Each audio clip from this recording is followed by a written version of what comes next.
Saraswatim Vyasam Rajo Jayamudirayat Nasta Prayeshu Abhadreshu Nityam Bhagavata Sevaya Bhagavate Uttama Shloke Bhaktir Bhavati Naistiki. We're reading from the Srimad Bhagavatam, first Canto 3, Chapter 25, Text 24, 23. Madashraya Kata Mishta Shrinvanti Katayanti Cha Tapanti Vividas Tapa Nainam Naitam Mad Gata Chetasa Madashraya Kata Nishja Shinvanti Katayanti Cha Tapanti Vividasapa Naitan Madgata Chetasaha Madashraya Kata Mritya Shinvanti Katayanti Cha Tapanti Vividastapa Naitan Madgata Chetasaha Madashraya Kata Mrityaha Shinvanti Katayanti Cha Tapanti Vividastapa Naitan Madgata Chetasaha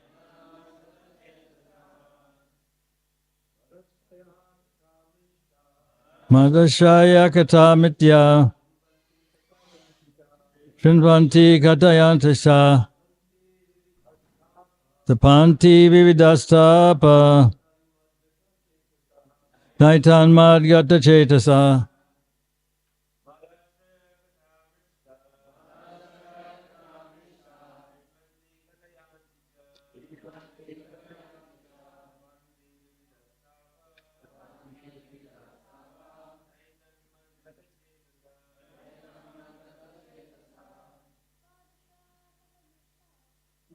Shaya Katanishja Shivanti Katayanti Cha Tapanti Vividastapa Naitan Madgata Chetasaha. Ladies, Madashraya Kata Mitya Shinvanta Katavanti Cha Tapanti Vividastapa Naitan Madgata Chetasa Madashraya Kata Mritya Shinvanti Katayanti Cha Tapanti Vividastapa Naitan Madgata Chetasa.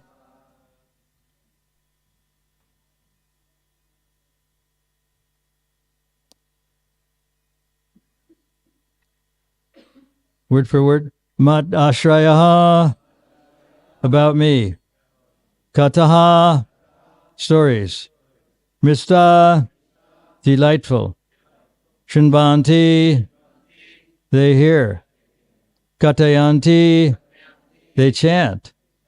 Cha, and. Tapanti, inflict suffering. Vividaha, various. Tapa, the material miseries. Na, do not. Etan, unto them. Madgata, fixed on me. Chetasaha, their thoughts. Translation by Srila Prabhupada. Engaged constantly in chanting and hearing about me, the Supreme Personality of Godhead, the sadhus do not suffer from material miseries because they are always filled with thoughts of my pastimes and activities. Responsibly engaged constantly in chanting and hearing about me, the Supreme Personality of Godhead, The sadhus do not suffer from material miseries because they are always filled with thoughts of my pastimes and activities. Purport by Srila Prabhupada. There are multifarious miseries in material existence, those pertaining to the body and the mind, those imposed by other living entities, and those imposed by natural disturbances. But a sadhu is not disturbed by such miserable conditions because his mind is always filled with Krishna consciousness, and thus he does not like to talk about anything but the activities of the Lord. Maharaj Ambarish did not speak of anything but the pastimes of the Lord. Vichamsi Vaikuntha Gunarnavarnida. Gunarnavarnane. Bhagavatam, 9th canto, 4th chapter, 18th verse. He engaged his words only in glorification of the Supreme Personality of Godhead. Sadhus are always interested in hearing about the pastimes, about the activities of the Lord or his devotees. Since they are filled with Krishna consciousness, they are forgetful of the material miseries. Ordinary conditioned souls, being forgetful of the activities of the Lord, are always full of anxieties and material tribulations. On the other hand, since the devotees always engage in the topics of the Lord, they are of the Lord. On the other hand, are always full of anxieties and material tribulations. On the other hand, since the devotees always engaged in the topics of the Lord, they are forgetful of the miseries of material existence. Verse again, engaged constantly in chanting and hearing about me, the Supreme Personality of Godhead. The sadhus do not suffer from material miseries because they are always filled with thoughts of my pastimes and activities.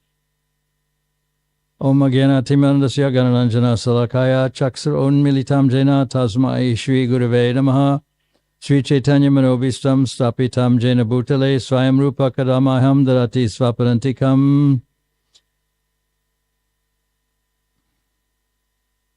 So the nature of sadhus is that they are tolerant. Prabhupada uses the word forgetful of the miseries of material existence, but they tolerate. Prabhupada himself was in the last 6 months of his life, or especially in the last 6 weeks of his life, was very thin, and it was said that an ordinary person would have been crying out in pain, but Prabhupada didn't. He was very tolerant and forgetful of the miseries of material existence. Was not an ordinary man. Some people are of the strong opinion that Prabhupada originally, before he came to this material world, started out in the pastimes of the Lord in Krishna Loka. In one letter, Prabhupada talked about different kinds of siddhas. So there's a sadhana siddha, a kripa siddha, and a nitya siddha. Said all are different. The sadhana siddhas, by following regulative principles, become pure and perfect in life.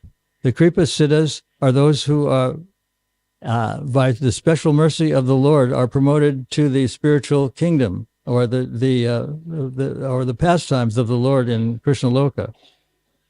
And the nitya siddhas are those who were never forgetful of Krishna, even from the beginning of their life. But he also went on to say that once one is a siddha, it's inconsequential why or where that person came from, whether it emanated from the spiritual world or whether he became perfect by following regulative principles strictly, or was eternally spiritually oriented, even from the beginning of life. And he used the metaphor of the ocean. once one sees or bathes in the ocean, one is not very concerned about which rivers flowed into that ocean, whether it was the Hudson River, the Mississippi River, the Amazon River, or whatever. The ocean is the ocean. So similarly, he went on to say that once one is siddha, it's not consequential or very important where or how the siddha originated, whether that siddha came from the spiritual world, whether it came from the special mercy of Krishna, or someone was a eternally liberated nitya siddha.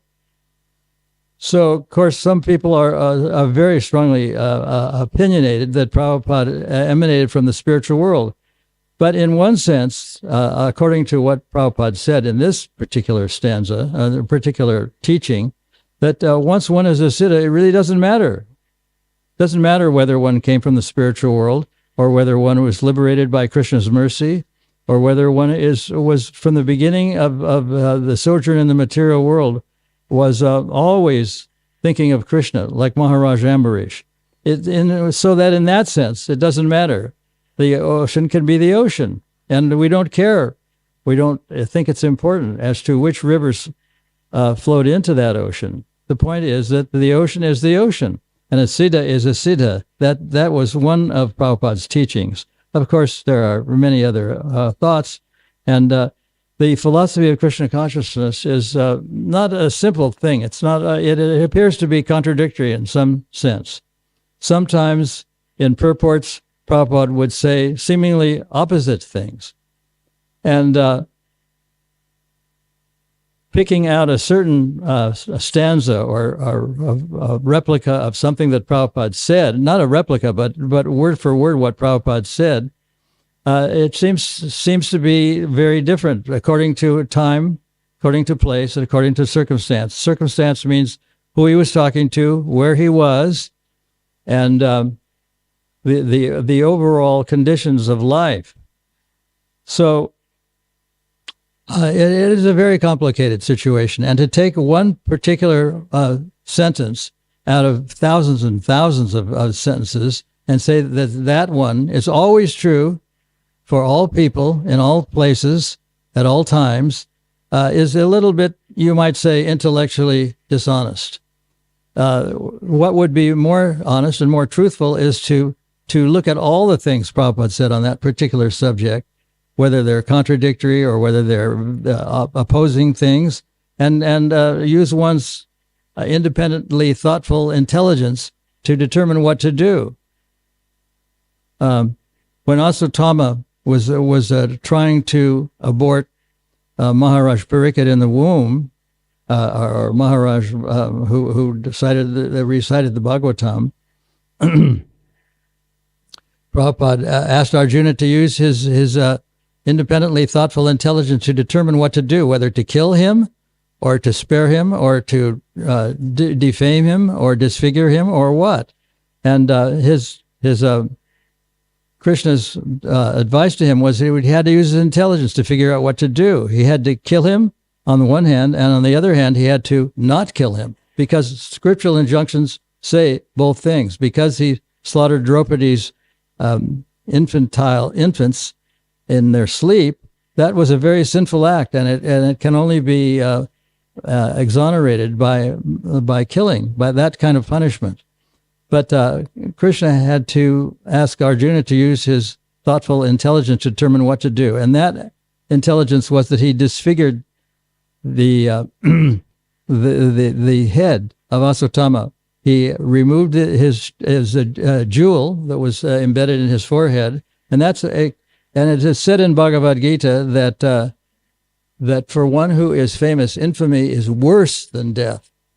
So he not only removed the jewel, but he cut his hair in such a way, in patches, that it was a very sinful, condescending way to punish him.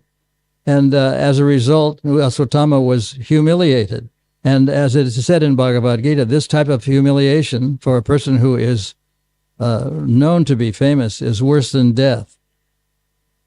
So it's mentioned here in the purport that a sadhu doesn't doesn't feel the same kind of pain that other living entities and those imposed by natural disturbances are feeling, whether there's an earthquake or a flood or a hurricane or whatever. It's very disturbing for everyone. Or when there's things that happen to the body that are very inconvenient and very painful, they can be overcome by sadhus. And Prabhupada was an example of someone who had no solid food for almost 6 months, according to Nathaji Desai, whose remembrance of Prabhupada is recorded in one of Siddhanta Prabhu's recordings. And it's very interesting that he departed about 9 years ago, but Nathaji was, in his life, he was a very helpful person to Srila Prabhupada, even though he probably didn't get initiated by him, but he was very helpful. He did a lot of things. And he, in his narration, he says that one morning, I think it was on the 28th of September, 1977, he got a phone call. And the phone call came from Giriraj Swami. And the Giriraj Swami was sobbing almost hysterically and telling Nathaji that Prabhupada wants to leave his body. And Nathaji didn't know what exactly to make of that kind of statement. He thought, well, does he want to commit suicide? What does he want? What's it all about? And he said, well, I want you to take Prabhupada to the train station in Mumbai. They were all in Mumbai at the time. And then I'll tell you the whole story. So according to Nathaji, who had a very large automobile, a Dodge that was made in America before the time of bucket seats, had 4 people sitting in the front seat. There was him, the driver, Brahmananda, Giriraj, and Tamal Krishna. And they brought Prabhupada to him, and Prabhupada laid in a supine position in the back of the car, in the back seat, along with his disciple Upendra, who was caring for him at that time. So they got to the train station in Mumbai. I think it's called Christchurch Station. It's the big train station. And when they got there, they found out that the time of the departure of the train for Vrindavan, he was going to go to Vrindavan to spend the last 6 weeks of his life there. The time had changed, and the director of the station said, "Didn't you read the newspapers? It's changed." Then Nathaji approached he was a very well-to-do industrialist. His company called APAR, APAR, is a very big company in Mumbai, and his son, named Kushal Desai, is now the managing director of that same company. He also lives in Bombay, and he was one of the 3 directors of that film Mahavatar Narsingha, although it was only on the screen for a fraction of a second, or maybe a whole second or 2 seconds, because he seems to be a very diminutive person. But according to what was written in Forbes magazine, the company that he and his father are a part of, a big part of, he's the managing director of Apar Limited, the Kushal Desai is worth $1.9 billion US dollars. Not million, but billion. So they're a very wealthy family. So the continuation of this narration is that Nathaji approached the station master for a wheelchair to get Prabhupada onto the train to Vrindavan. And the station master was a bit bewildered. He said, "No one has ever asked me to change the time of the departure. It has to go when it's scheduled." But somehow Nathaji talked the station master into getting a wheelchair and delaying the departure of the train a little bit so that he could go to Vrindavan. And that's what happened. So they went to the station, and Prabhupada got to Vrindavan on time. And he spent his last weeks there, 6 weeks. He departed, I think it was on the 12th of November. And this was just the end of September. So it was a very tearful and very moving situation where someone who had done a lot of service for Prabhupada and was a very prominent benefactor of the Krishna movement at that time succeeded. So the point that I'm making is that a person who is a sadhu is so tolerant that even when reverse conditions approach, conditions of the personal body being in pain, or conditions of uncontrollable warps of nature, or when other people become violent or insulting, then it's a very hurtful position. A sadhu is immune to all that sort of stuff and can continue to do it. That's the mark of a sadhu. He's tolerant, and at the same time, he's very friendly to all living entities, even those who are his enemies. He can be friendly to. Once I was with Prabhupada when he was in an apartment near Baker Street, and he got so angry at one of the people he was talking to because this person had a menagerie in their house and was a rabid impersonalist. So it was a very, very conflictual conversation. So conflictual that Prabhupada's servant couldn't even stay in the same room when his spiritual master became violently angry. And at other times, especially for newbies or newcomers who were either impersonalists or atheists or whatever, Prabhupada was very friendly. And so he exhibited friendliness. So he could be very friendly and very angry. And but generally he was very friendly to all living entities, whether they were human beings or insects or plants or whatever. And he taught this principle of ahimsa, of being kind to all living creatures. And that was one of the things that I think that attracted Prabhupada's followers in the early days to him, because he didn't care whether a person was of a particular gender or a particular belief or a particular age or of a particular ethnic origin. He was very, very open and very friendly. And in one occasion when he was speaking at a Franciscan monastery somewhere near Melbourne, he was asked, "What do you think of Jesus Christ?" These, of course, were all Christians. And Prabhupada's response was that he is our guru. So not only was he a pure devotee of the highest caliber, but he was very friendly to people, even if they were of a different persuasion or of a different religion, whether they were Jewish, whether they were Christian, whether they were Buddhist, or whatever. Prabhupada exhibited this friendly attitude.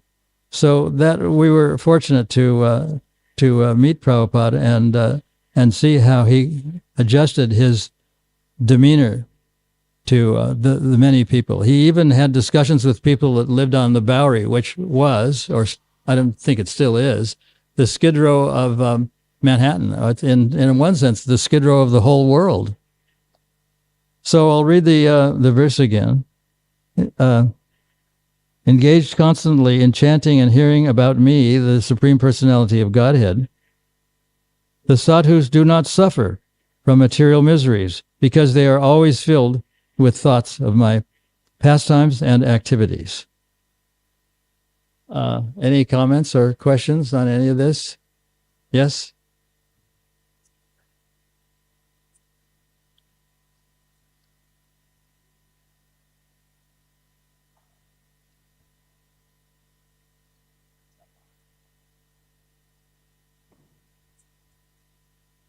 I'll just read the verse again while we're waiting for the microphone. Engaged constantly in chanting and hearing about me, the Supreme Personality of Godhead, the sadhus do not suffer from material miseries because they are always filled with thoughts of my pastimes and activities. So, Vasis, did you want to say something? Yes, Maharaj, just that story you were telling about Srila Prabhupada being taken by Nathaji to the railway station.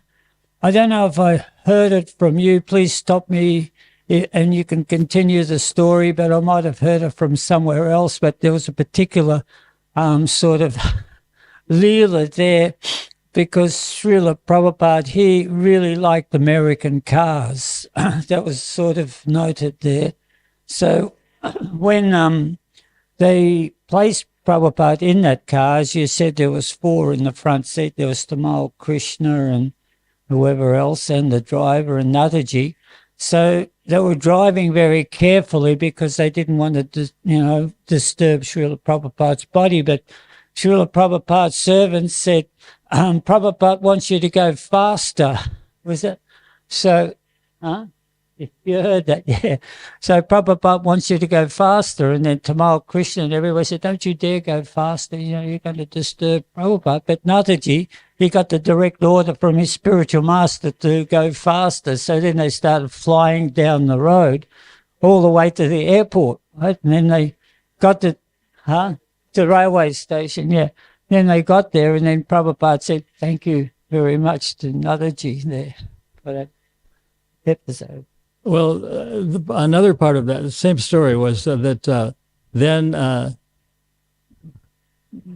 first he slowed down, and then again Prabhupada said, why did you slow down? Why don't you drive faster? I don't know if he said it directly, but he did it through Upendra.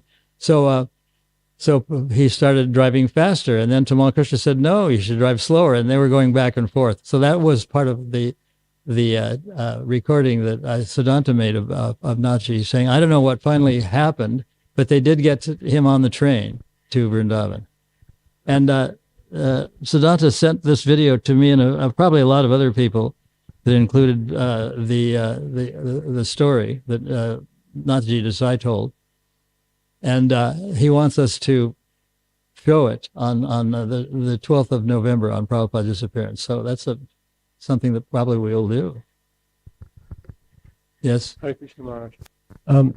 You've mentioned during the talk that Prabhupada could become extremely angry. But I've heard a few pastimes where I wasn't there, and I'm sure you were, but where Prabhupada's anger was sort of different to the likes of myself, for example, that he could become very angry, and then a moment later it was just all gone. It wasn't sort of like he'd just become angry at, like if he was talking to a Mayavadi or something like that. Have you have experience with that? Can you? Only what I've read. I've read that the anger that sometimes is exhibited by a sadhu is very different from ordinary anger. When we become angry, we stay angry, but a sadhu gets it immediately, and it's not a true kind of anger. It's a sort of a type of pastime, you might say. It's a different kind of anger. I read Prabhupada said anger is the hardest emotion to use for Krishna. Well, the what hardest? The hardest emotion to use in Krishna. I don't know. It's.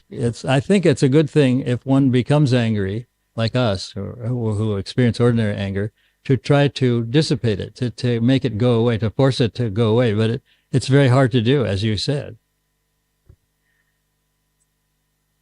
I think. At least that's my experience. And the best thing is to not, if you feel anger, coming on, is not to react to it, or not to succumb to being angry, but just to right then and there dispel it. That's my personal advice. Because it's not a good thing, and it's because it's material. It's best if we just get rid of it as soon as possible. I mean, that's my thought. Anything else? Other comments? Yes? Sita. Hare Krishna, Guru Maharaj. My question is about tolerance. You were saying how... About Poland? Tolerance. I'm sorry, I didn't hear the word. Tolerance? Tolerance. Okay. So you were saying how I don't know if sadhu... it's my hearing or the sound system or whatever, but I'm... That's probably my English accent, Guru Maharaj. My Russian accent. So you were saying that that sadhus are very tolerant, and they could be in different situations, and they can tolerate bodily pains or other people that being not nice to them. And I'm just wondering, for people who are not sadhus yet, what should be our mood when we in those situations? Well, my personal opinion is when we feel anger coming on or welling up inside of us, it would be best to, instead of acting upon it, saying something very, very vituperative to someone else. I don't know who caused who supposedly caused the anger, is to not act upon it, is to try to dissipate it and remove it before it matures and becomes, a bit of a nuisance to everybody. And that's not easy to do. It's like Ram Prasad was saying, it's probably the most difficult thing of all to get rid of. But sometimes we have to force our own mind to do things it doesn't want to do. They say that austerity is the wealth of, there's a quote, that austerity is the wealth of the Brahmins. So and another definition of austerity is to not do things that we want to do and to do things that we don't want to do. So when we feel angry, the ordinary thing is to act on it. But if we exercise some austerity and force ourselves not to act on it and to stop it before it can mature, then that's a form of austerity, which is what it's a form of austerity that Krishna really likes.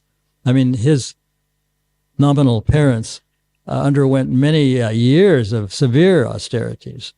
Some people even were up to their neck in cold water, that kind of austerity. And another, I think Shukracharya was supposed to being hanging upside down from a tree. Of course, this was in a period when people lived for thousands or 10,000 years over a fire. So he was breathing smoke for thousands of years, and he tolerated it. So advanced people can tolerate all kinds of difficulties, whether they come from other living entities, or whether they come from natural occurrences and things of nature like earthquakes and so on, or they just it wells up, and I don't know necessarily where it comes from, but it can stop our thought. And the difficulty with becoming angry is that we can forget normal thought. It sort of takes over. And it's a very, very difficult thing to get rid of. And it stops our memory, it stops our rational thought, and it's a very, very displeasing thing to experience overall. But persons who are expert in sadhuism, and even experts in psychology, know that it's something that's not natural, that should be avoided in most cases. And as I was saying, that sometimes Prabhupada exhibited anger, but it wasn't the same kind of anger. It was a controlled type of anger, and it would go away.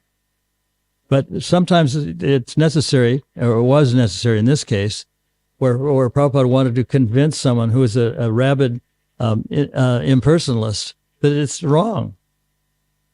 And so sometimes he had to exhibit anger to try to convince people to change their way of thought. But it's not usual. It does happen. But like I said, it's not the ordinary kind of anger. That's my thought. Anything else? Okay. Yes, someone has a hand up.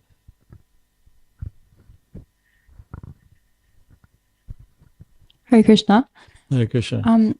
One thing you said is that sadhus are able to be very tolerant to physical discomfort or bodily pain. But I know that Prabhupada also said that we have to look after this physical body so that we can engage it in Krishna's service. And I was wondering if you have any advice for maintaining that balance. Well, it's a kind of thing where the mind has to be forced to not react. Like you can itch, you can have pain, you can have a headache, you can have, all kinds of things can go wrong. You can have a limb removed. But there's a way, according to sadhu life, that one can tolerate even things that are intolerable. And what Prabhupada experienced, that an ordinary person would be crying out in agony because there was hardly any flesh on his body. That meant the veins were touching the bones, and that's an extremely painful condition. I haven't experienced it myself, but I have heard it from other people, that when veins or arteries touch the bone, it creates a kind of extremely painful situation. And Prabhupada never cried out in agony. So that was exhibiting what's been talked about in this verse, that you can go through very difficult or painful experiences and not react to them. You just have to force yourself not to react. Sorry. Thank you. So anything else? Okay, I think we'll stop at this point. Thank you very much.